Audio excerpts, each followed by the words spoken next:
Bueno, amado hermano, buenas tardes, buenos días y buenas noches, depende de la hora que usted se encuentra con nosotros. Hoy otra vez estamos por escuchar un testimonio que va a bendecir tu vida y que va a transformar tu vida y que posiblemente tú conozcas una dimensión de Dios que tal vez no conocías antes. Job dice: de oídas te había oído, mas ahora mis ojos te ven. Pues aquí estamos con el hermano Antonio. Mejor que él se presente. Hermano, buenas tardes. Buenas noches. Buenas noches aquí, pues bueno, ¿cómo se encuentra? ¿Bien? Muy bien, hermano. Bueno, Bien. ¿podría primero presentarse, cómo se llama, para la gente que nos está viendo? Sí, me llamo Antonio Santiago. Soy originario de Tabasco, del municipio de Macuspana. Tengo 55 años y dos hermosas hijas. Mi hija la mayor se llama Shani, tiene 34 años, es abogada, y mi hija Daniela tiene 20 años, es estudiante de medicina. Órale, pues bueno, hermano, gracias por esa presentación. Ahora queremos ir directo al grano. ¿Cómo fue su proceso de inicio de COVID? Antes que nada, pues sí me gustaría afirmar que no creía que fuese, si hubiese yo tenido el COVID, no hubiese sido una enfermedad tan grave o con la intensidad con que la tuve. Pensaba que posiblemente podría ser un proceso relativamente no tan fácil de pasar y no tan con consecuencias tan graves. Por razones personales no me he vacunado ni estaba vacunado cuando contraje el COVID, y verdaderamente después de un año y pues desde que empezó la pandemia en México nunca me había contagiado, a pesar de que había estado en contacto con muchas personas que se habían enfermado y que en el momento en que los visité o estuve con ellos estaban en la fase activa de la enfermedad y del contagio. Entonces, fue verdaderamente una sorpresa cuando me enteré que tenía COVID. Inicialmente el proceso fue que empecé con tos bastante, una molestia en la garganta, y en la noche de ese día empecé a tener un poco de fiebre, y reporté por procedimiento a donde trabajo. Uh-huh. Me dijeron que me aislaran y que me iban a hacer una prueba, pero yo hasta ese momento pensaba que podía ser un resfriado, que podía ser Algo algún normal, otro tipo ¿no? de padecimiento, y no necesariamente lo ligaba al COVID. Después del segundo y tercer día las fiebres se empezó a presentar con más frecuencia, y el viernes, que fue el día que me hice la prueba, fue que me notificaron que el resultado era positivo. Positivo. A partir de eso, pues consulté a un médico, me mandaron el protocolo normal de tratamiento para la enfermedad, para el contagio, y se empezó a dar un proceso de fiebre sumamente fuerte. En ese periodo, fiebres de más de 39, llegué a tener fiebre inclusive de 39.9, y hasta ese momento pues yo pensaba que no iba a haber necesidad más que de guardar reposo, de seguir los cuidados que me había dado el médico, y algunos otros tratamientos paliativos o remedios como infusiones, uh-huh, los famosos tés, uh-huh, vaporizaciones, etcétera, ¿no? con los medicamentos que me había mandado el doctor. Sin embargo, a medida que iban pasando los días, se iban presentando cada vez más síntomas fuertes, como una tos mucho más intensa, sobre todo en las noches, y que pues ya tomé la decisión de hacerme otro estudio. El primero que me hice fue un estudio de los indicadores de la inflamación. Okay. Y empezaron a mostrar que sí había un proceso inflamatorio, no muy grave, pero sin embargo sí ya había una afectación, particularmente en el pulmón. Y me hice un estudio de tomografía y pues ya había presencia de neumonía en ambos pulmones. Sin embargo, no era ¿Avanzada? un indicativo de que pudiera requerir hospitalización, porque hasta ese momento No estabas en cama. sí estaba en cama. Bueno, estaba en mi casa, pero podía caminar. La saturación no era tan baja. Todavía podía desplazarme, no sentía que me faltara el oxígeno. A raíz de esos dos días de estar en casa y seguir ya otros tratamientos que me había mandado el doctor, fue que se quitó la fiebre. Es sintomático de COVID, que se quita la fiebre y en algún momento se puede interpretar como que Una recuperación. ya es una recuperación y que el proceso de infección disminuyó o que van a haber menos complicaciones. Y sin embargo no fue así, al contrario. Es una etapa un poco más crítica porque ya empieza un proceso inflamatorio generalizado y muy fuerte. De tal manera de tener aproximadamente un 25-30% de inflamación en un periodo de 2 días, 3 días, que fue cuando decidí hospitalizarme, ya la inflamación era superior al 60% de los pulmones, la saturación ya estaba bastante comprometida y prácticamente no podía ya estar de pie porque el agotamiento desaturaba muy rápido y pues la demanda de oxígeno se hacía muy muy fuerte. Ya no podía continuar caminando porque prácticamente sentía asfixia o una hipoxia muy muy severa.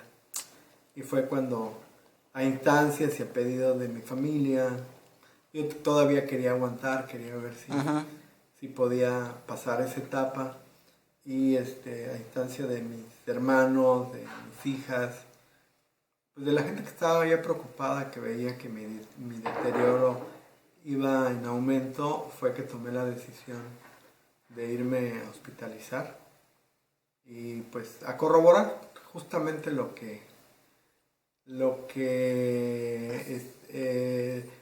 indicaba, no solamente cómo me estaba sintiendo, y lo que pues el proceso estaba mostrando, que fue que ya mi inflamación era mayor al 60%, mi saturación estaba disminuyendo muchísimo, y que de continuar en casa posiblemente hubiera puesto en riesgo mi vida, ¿no? Sí, sí. Hubiera sido un proceso mucho más difícil.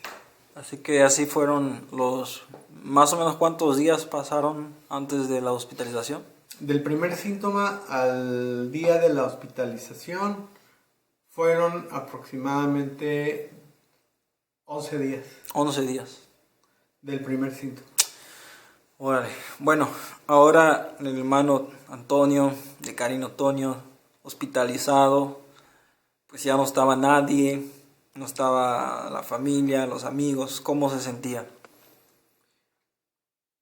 Creo, son muchas emociones, algunos sentimientos muy encontrados.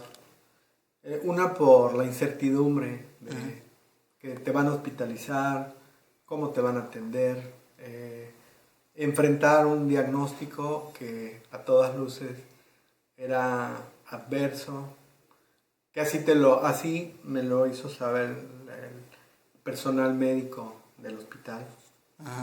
En condiciones de aislamiento, me refiero a aislamiento en contacto con familia, con conocidos, Sí quiero agregar que el personal médico que me atendió en su mayoría fue gente con una calidad humana y humanitaria de verdad destacable, muchos de ellos. Amén. Lo cual pues siempre estaré Agradecido. pidiéndole a Dios por sus vidas y por que pues, sigan ellos adquiriendo los conocimientos y sobre todo con esa calidad humana y acercándose más a Dios, porque la profesión médica, pues una parte importante es el aspecto técnico. Así es. Pero la otra parte, lo digo por experiencia directa, es la calidad humana, la seguridad y, digamos, la empatía con la que puedan relacionarse con sus pacientes. Y si en su corazón no hay algo de los médicos, una calidad, una calidez humana, ya no digo espiritual, no sería lo ideal, pues a lo mejor sale uno, pero cuenta muchísimo en la seguridad de un paciente, esta relación de confianza que se pueda establecer. Entonces, sí fueron muchísimas emociones.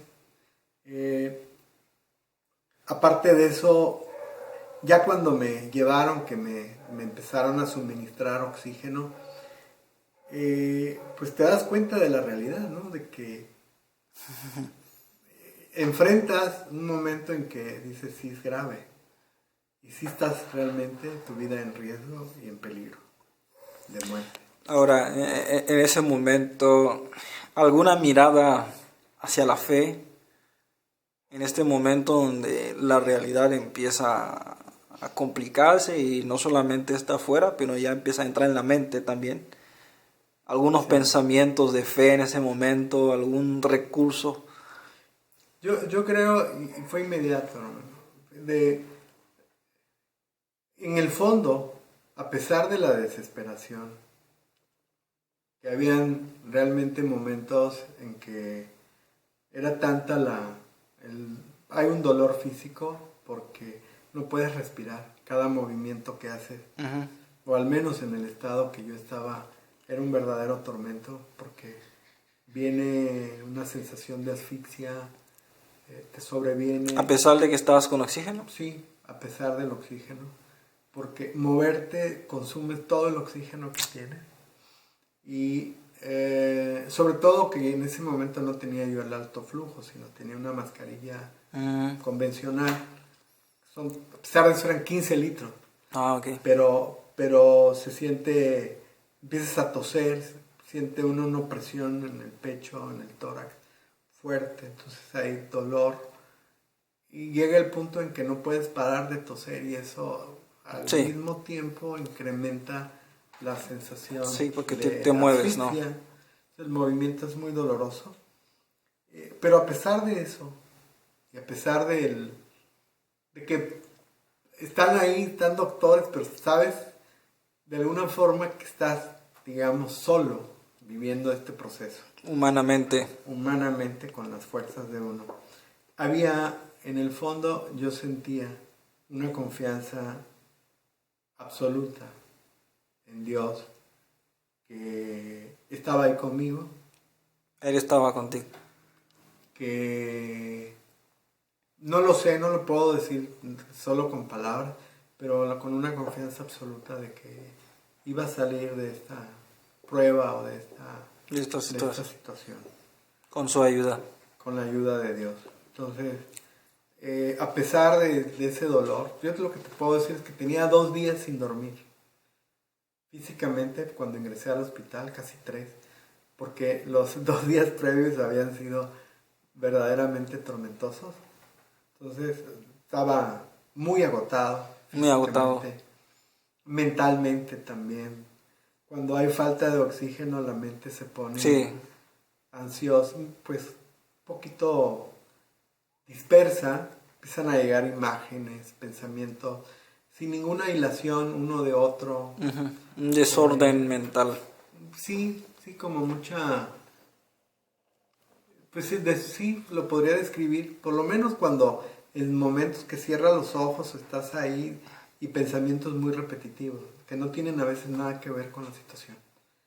Pero en el fondo podía darme cuenta de eso, sabía que estaba pasando por ese momento, y interiormente te puedo decir que a pesar de que mi cuerpo estaba adolorido, estaba agotado, lo más importante es que mi espíritu nunca estuvo deprimido, al contrario, siempre había algo que me decía: regresa a una parte de ti en la que puedes volver tu vista o tu mirada a lo alto, a Dios, tu corazón. Y ese fue un proceso. Entonces era volver a orar, volver a empezar, había desesperación, regresaba y algo paraba el movimiento, trataba de que mi respiración se fuera como normalizando, pero interiormente estaba en un constante, aunque no fueran a veces con palabras, en un estado de oración. De oración. Y de apertura. De comunión con Dios. De comunión con Dios. Entonces, es increíble porque en momentos en que piensa uno que ya no puede seguir, llega una fuerza, no sé de dónde, que a mí me tranquilizaba, me daba una paz. Era como abrir un espacio casi de silencio interior, un espacio de más luz, en el que lo que pasara externamente ya no era tan importante. No era que llegara amortiguado, era como sentirte acompañado por una fuerza. Es como, a ver si yo te puedo explicar, es como tienes una realidad contraria, física, desde el punto físico, y tienes una realidad mental contraria, y ahora tienes una realidad espiritual que es a favor, pero mentalmente que te tranquilizaba, daba fuerza, y el Señor con su presencia estaba ahí. Y ahora que cabe señalar, el hermano estaba prácticamente solo, sin su familia, sin su gente, pero dice la Escritura en Salmo 39, ¿a dónde me huiré? Donde sea que estemos, el Espíritu del Señor, que es la manifestación de su omnipresencia, va a estar con nosotros. Y a pesar de los pensamientos malos que no se pueden controlar, vemos que Dios siempre hallará un espacio en tu corazón donde meterse. A lo mejor no tenías la fuerza física para estar cantando una adoración o algo exterior para encontrar a Dios, pero desde tu corazón, desde tu espíritu, Dios pudo hacer un camino para poder estar contigo en este momento donde no estaban los demás. Y esto fue un punto muy a favor. Bueno, vamos a continuar con la entrevista. Y quiero hacerte una pregunta, no sé si quieres tomar una pausa. Sí. Quiero hacerte una pregunta sobre